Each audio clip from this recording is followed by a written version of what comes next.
dee waan wada hadli jirnay laakiin iyadoo waxaan kusoo xushay maaragtay siyaabo aniga gaaro hooyna fiican oo daacad fiican dee aad wanaagsan weeyaan. waa Cabdilaahi Maxamed Ducaale waxa uu naafo ka yahay aragga iyo gacmaha laakiin ismuu dhiibin nolosha. wuxuu galay halgan dheer oo nolosha ah. waxaa ka mid ahaa safarkiisii waxbarashada isagoo diyaarinaya shahaadada heerka labaad ee jaamacadda waxaana haleelay xanuun uu ku waayay araggiisa. walaal magacaygu waa Cabdilaahi Maxamed Professor Cabdilaahi Maxamed Ducaale Kabeere muxuu ahay safarkayga nolosha danka goor wuxuu ka soo bilaabay waxaan ku dhashay horta gobolka Saraar degmadan Caynaba headquarter ka ah taasoo maanta ku suganahay waraysiga Ariel TV ku siinayo tan baan ku dhashay kuna barbaaray waxbarashada dugsiga hoose dhexe iyo sareba waxaan ku dhamaystay magaaladan Caynaba. waxaan dugsiga hoose dhexe aan ka dhigtay iskuulka Horyaal Primary School. dugsiga sarena isna waxaan ku dhigtay Gutaale Secondary School isla Caynaba ku yaala. intaa ka bacdi waxaan u wareegay gobolka Murudujeex magaaladan Hargeysa kaasoo ka bilaabay jaamacaddii heerkii koowaad ee digriga. waxaan galay jaamacadda Alfan University College kaasoo ka qalin jabiyay 2014 13 September 2014.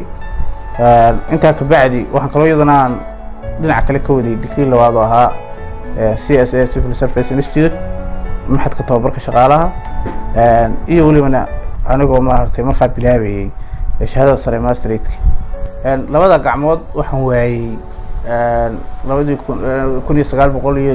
1998 ayaa labada gacmood waayay oo way kala horeeyeen miino maaragtay uu ka tagay rajiimkii Maxamed Siyaad Barre ciidamadiisa ay ka tageen oo maaragtay areadan gobolka Saraar areadeeda 20 kilomitir meel u jirta ama 25 kilomitir maaragtay Badweyn la yiraahdo ayay miinada gacmuhu iyadoo iga qarxday. marka aanu dhaahno de mujaahidiintii ma nihiin anagu laakiin waxaan soo dhan mujaahid maadaama de waxyaabihii ay ka tageen haraadigii miinooyinkii ay ka tageen rajiimkii Siyaad Barre oo anaga markii dambe maartay dhibaatada iyo problemka noo sababay. laakiin tan dambe indhuhu markii aan dhameeyay jaamacadda ka bacdi ayaan indhabeelay. taasi waxa weeyaan waa laba maartay sababood kala duwan laakiin iyada laftarkeedii maartay ismaan dhigan. Cabdilaahi hadda waa lamaane dhawaan ayuu ku guursaday magaalada Caynaba ee gobolka Saraar. haddaba sidoo ku xushay lamaanihiisa casrigan dambe waxa jira maartay wax loo yaqaano aalada mobilka oo ah de fududeeyay.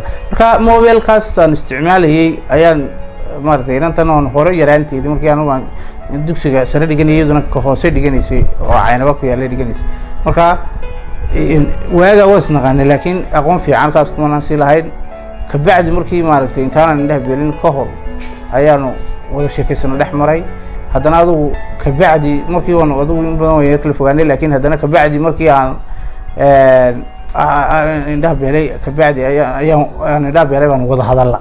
marka telefoonkan ka wada hadalay marka sababta hablo badan oo kalena dee waan wada hadli jirnay laakiin iyadoo waxaan kusoo xushay maaragtay siyaabo aniga gaaro hooyna fiican oo daacad fiican dee aad wanaagsan weeyaan. marka taas maaragtay kala xulashada aniga qiimeeyay oo markaan qiimeeyay ka bacdi ayaan kala saaray qablihii maaragtay aan la hadlayay bantiyan islaahay wati adiga maaragtay ku noqon lahayd mustaqbalkaaga ayaan ka soo xushay. waxay qorshaysan inaan maaragtay aniga iyo xaaskayga aan ma sha Allah inaan waqti fiican wada qaadano inaanu muxuu ahaayay aanu de nolosha tadawirkeeda oo dhan aan wada qaybsano maaragtay inta ka bacdina aanu noqono de laba qof oo lamaana oo maaragtay nolosha wada qaybsada.